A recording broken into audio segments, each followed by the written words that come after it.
The Young and the Restless spoilers, please like, share, and subscribe to my channel.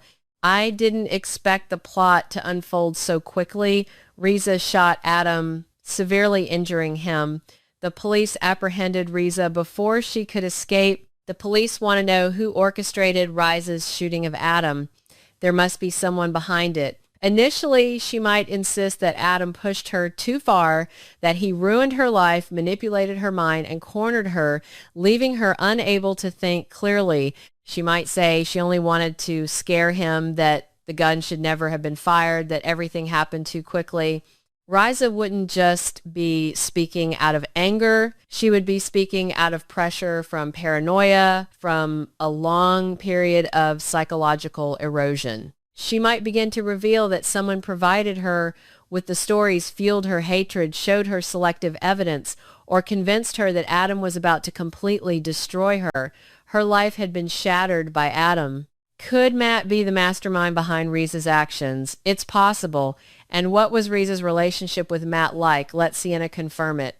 They become unstable when fear, obsession, betrayal, and manipulation are allowed to develop without interruption. If Riza fell into this state, then someone must have benefited from her mental breakdown. Someone understood her weaknesses so well that they honed them. Someone angered her, isolated her, and emotionally pressured her until the line between justice and madness blurred in her mind.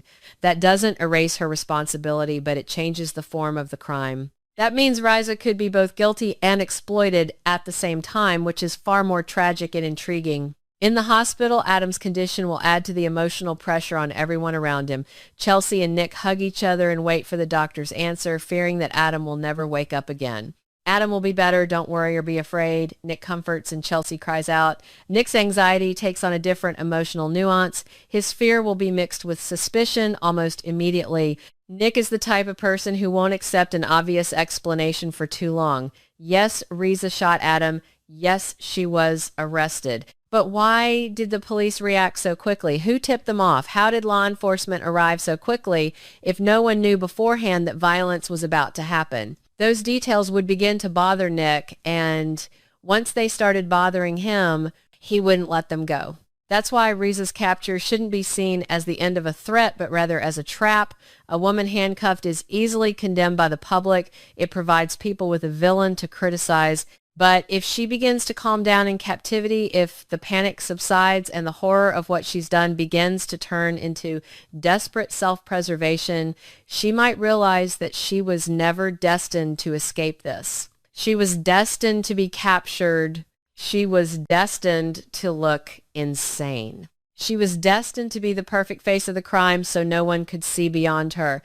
That realization could become the most chilling part of the entire plot, because then Riza is no longer just a gunman. She is an easily discarded pawn. Therefore, her next confession could be explosive. It wouldn't be a complete confession, but rather a fragmented one. She might tell the detectives that she received calls, texts, or subtle instructions from someone she trusted, someone who constantly asserted that Adam was lying, dangerous, and preparing to ruin her life forever. She might admit that she had been given enough half-truths to push her to the brink. She might even say that on the day of the shooting, she was lured into a confrontation with the expectation that Adam would... The mastermind must be someone who understands Adam deeply, who knows what vulnerabilities can be exploited against him, and is smart enough to remain neutral while others destroy each other. The most powerful version of this plot device is that the person behind it isn't driven by love, but by control and revenge. They don't just want Adam dead. They want his life shattered, his relationships fractured, and everyone around him plunged into emotional turmoil. That kind of enemy doesn't act impulsively.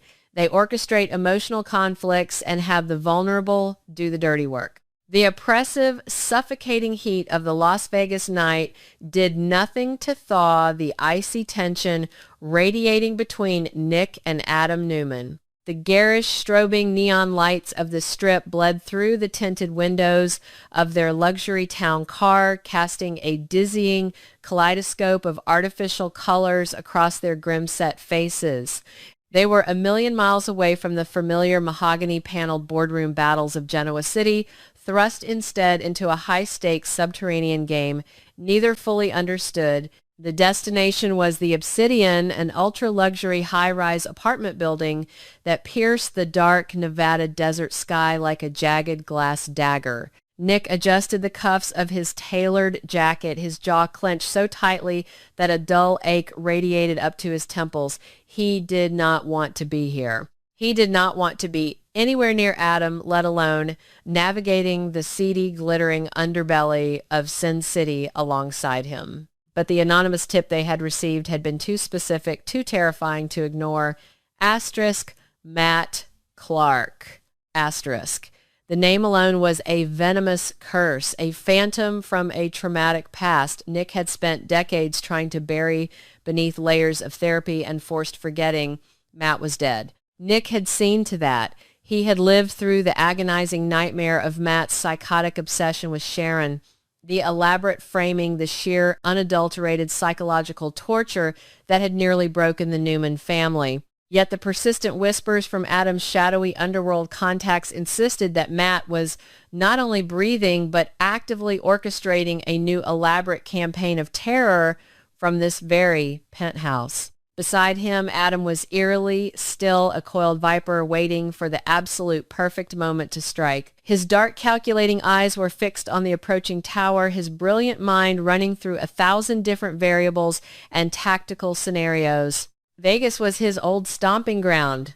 This was the city where he had once shed the heavy, suffocating mantle of being Victor Newman's black sheep son and had transformed into Spider, a legendary high-rolling gambler with no past, no family, and no conscience. Coming back to this neon-lit wasteland felt like slipping into an old, dangerous skin.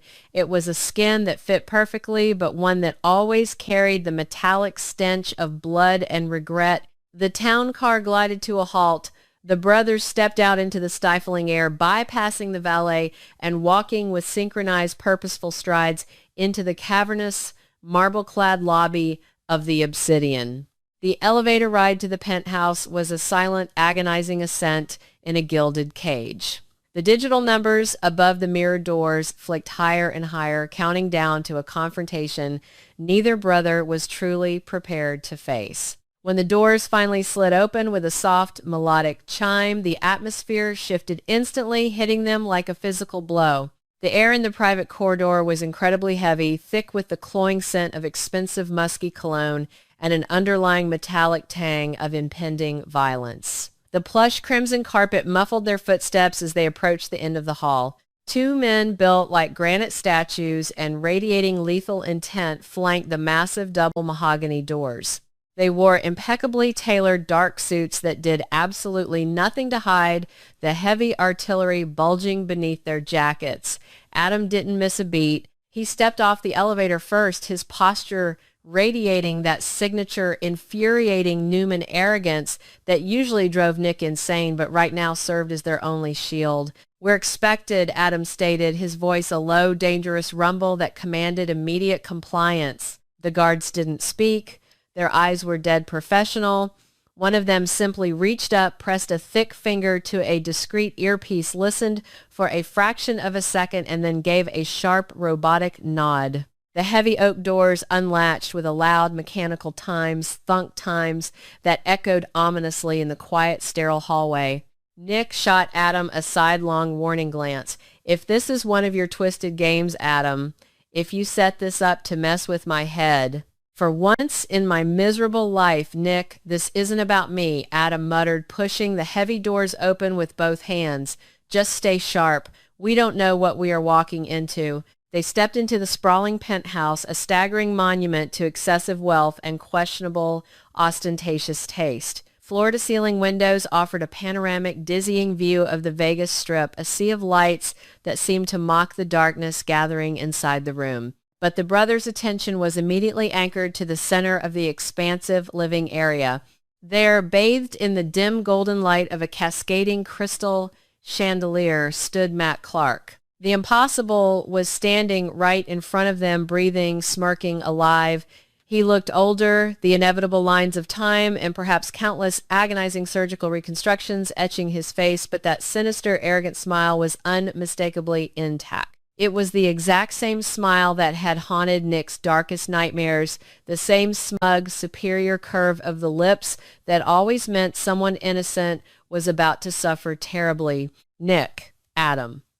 The legendary Newman boys together at last. Matt purred, his voice a slick, venomous drawl that made the hair on the back of Nick's neck stand up. He casually poured 2 fingers of amber liquid from a heavy crystal decanter into a square tumbler, the ice clinking loudly in the tense silence. I'd offer you a drink to take the edge off, but I have a strong feeling you aren't going to be staying long enough to enjoy it. Nick felt the breath knock out of his lungs. A wave of profound nausea washed over him, followed instantly by a blinding white-hot rage. His fists curled at his sides, his knuckles turning stark white. You're dead. You died, Matt. I know you died. Death is such a fluid, temporary concept in our particular circles, wouldn't you agree, Nick? Matt chuckled, taking a slow, deliberate sip of his bourbon. He leaned casually against the edge of a massive black marble wet bar, entirely at ease in the presence of 2 men who wanted to tear him apart. A little black market plastic surgery, a staggering amount of money, and a few well-placed bribes to the right corners can resurrect just about anyone. But I didn't bring you all the way across the country to discuss my miraculous medical history. Adam stepped forward, his body naturally shifting to shield Nick slightly, his deeply ingrained instincts as a survivor kicking into overdrive. What do you want, Clark? You lured us here. You left the digital breadcrumbs for my people to find. You wanted us in this room. So let's skip the theatrical garbage and get to the point. Matt's smile widened, revealing a row of perfectly white predatory teeth. He set his glass down on the marble counter with a sharp times clack asterisk. The theatrics are the best part, Adam. You see, I didn't just lure you here. I designed this exact moment. A perfect, meticulously crafted, inescapable trap. And the funniest part of this whole grand reunion, the bait wasn't even meant for Nick. He's just collateral damage. The trap was always for you. Before Adam could even begin to process the sinister implication of Matt's words, a soft mechanical whirring sound broke the heavy silence. A section of the rich, dark mahogany paneling to Matt's left smoothly slid open, revealing a hidden, dimly lit alcove. The shadows within the alcove seemed to coalesce, slowly taking the shape of a woman stepping forward. When she stepped fully into the ambient light of the chandelier, Adam's heart plummeted violently into his stomach. The blood drained from his face, leaving him looking like a ghost. Riza Adam breathed the name slipping from his trembling lips like a desperate prayer and a damning curse combined. Riza Thompson had once been the undisputed glamorous queen of Adam's Las Vegas underworld. During his amnesiac days as the legendary gambler Spider, she had been his handler, his closest confidant, and his fiercest, most loyal protector. She had been stunningly beautiful, razor-sharp, and entirely untouchable. But the woman standing before him now was a hollow, twisted, horrifying reflection of her former glory. Her face, once striking and flawless, was drawn haggard and terribly deformed. A deep, jagged purple scar tore across her cheek and pulled at the corner of her mouth, giving her a perpetual, gruesome expression of bitter resentment and agony. Her eyes, however, were what truly terrified Adam to his core. They were entirely devoid of their former warmth and cunning humor, burning instead with a manic, all-consuming psychotic hatred. And in her trembling, pale hands, she held a matte black, heavy-caliber, semi-automatic pistol, the dark barrel pointed directly, unwaveringly, at the center of Adam Newman's chest. "Hello," Spider Riza whispered. Her voice was rough, ragged, sounding like crushed glass grinding together in her throat. The sound of his old, buried moniker sent a violent shiver down Adam's spine. "Riza, what is this? What the hell are you doing with him?" Adam asked, his voice cracking slightly. He gestured sharply toward Matt, his brilliant mind racing frantically to find an angle, a psychological lever, a way to talk her down from the ledge. "What am I doing?" Riza let out a harsh, barking laugh that lacked any trace of actual humor. It was a sound of pure madness. "I'm surviving Adam." Which is a hell of a lot more than I can say for the people you left behind in the dirt when you decided it was convenient to be a billionaire Newman again. She took a slow, deliberate step closer, the heavy gun unwavering in her grip. You think you can just erase the past, don't you? You think you can just put on a three-piece tailored suit, fly your private jet back to Genoa City, and pretend the blood on your hands just washed away in the shower. You think your sins don't have a shadow. I never meant to hurt you, Riza. You know that. We were partners. I gave you a massive cut of the final winnings. I set you up to be a queen. You left me to the wolves, Riza screamed, the sudden explosive volume of her voice echoing violently off the expensive glass walls. When you vanished, when you took your billions and ran back to Daddy Victor, the people we crossed didn't just forget. The syndicates, the loan sharks, the men you hustled and humiliated at the poker tables, they came looking for Spider. And when they couldn't find the great elusive Spider, all they found was me. Thick tears of pure unadulterated rage and sorrow spilled over her lower lashes, tracking through the heavy, cakey makeup she used to try and hide her horrific scars. They wanted their pound of flesh, Adam. And since you weren't there to give it to them, they took it from me. They took my casinos. They took my money. They took my face. They held me down and carved me up to send a message to a man who wasn't even looking. You destroyed my entire life. Adam swallowed hard, his throat tight.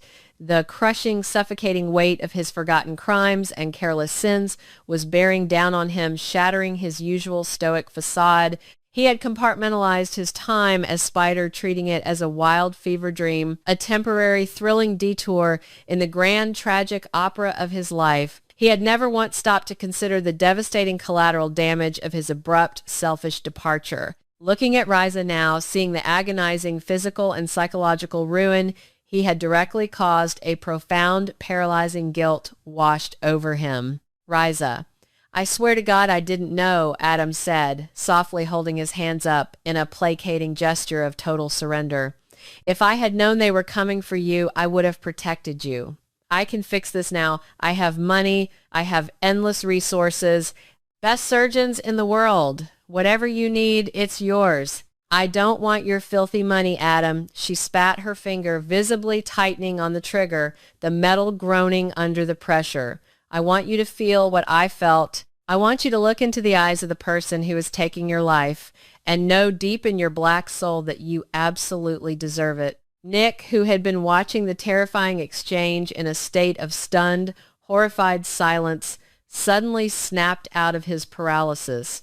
Regardless of their bitter, decades-long rivalries, regardless of the countless times they had actively tried to destroy each other's lives, Adam was his brother. The complex, undeniable Newman blood running through their veins demanded absolute loyalty in the face of an outside threat. Listen to me, Riza. Nick said, his voice instantly adopting that commanding, authoritative tone he used to dominate boardrooms. He took a slow, deliberate, protective step toward her, placing himself slightly in the line of fire. You pull that trigger and you do not walk out of this building alive. Whatever Adam did to you, whatever pain he caused, killing him right here, right now, won't give you your life back. It will only end yours. Before Nick could take another step to disarm her, Matt Clark moved with a terrifying speed that completely belied his casual, relaxed demeanor. He slammed his hand down hard on a discreet biometric panel hidden beneath the lip of the marble bar. Instantly, a heavy, transparent wall of military-grade ballistic glass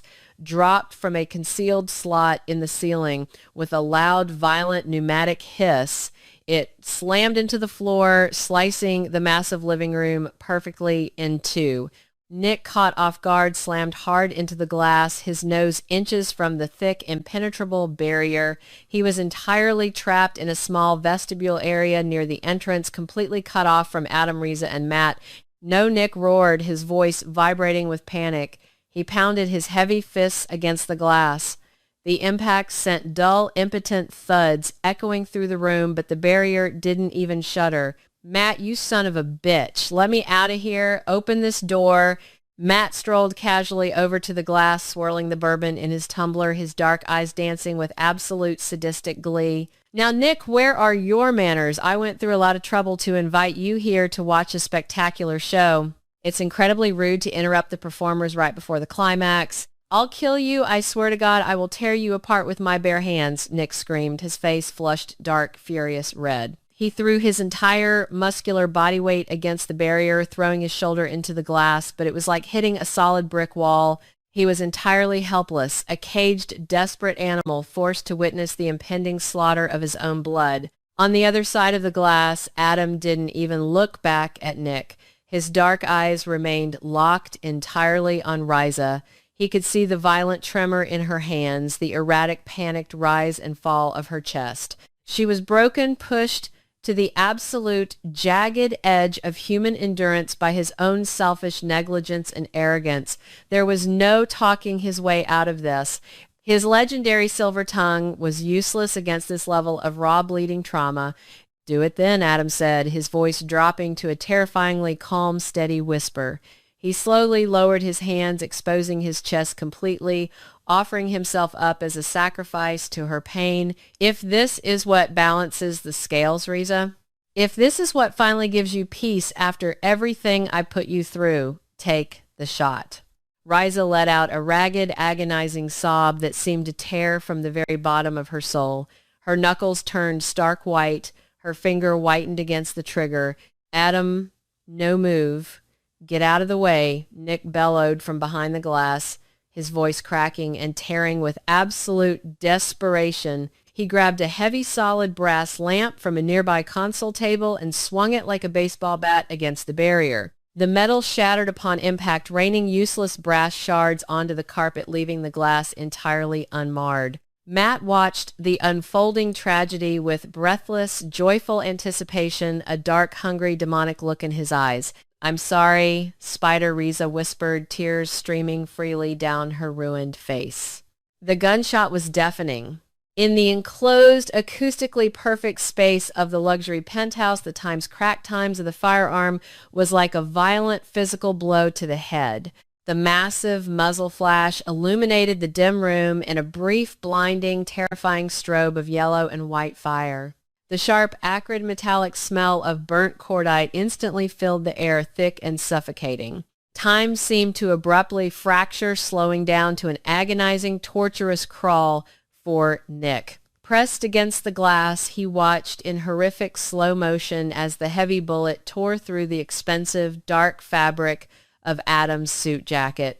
He watched the sudden, violent, unnatural jolt of Adam's body as the massive kinetic energy of the projectile hit him dead center in the chest. Adam didn't cry out. He didn't scream. A look of profound, almost childlike surprise flickered across his handsome face, quickly replaced by a strange, eerie, serene acceptance. His knees buckled beneath him. He swayed for a fraction of a second, suspended in the heavy, smoke-filled air before collapsing backward, hitting the plush Persian rug with a sickening, heavy thud.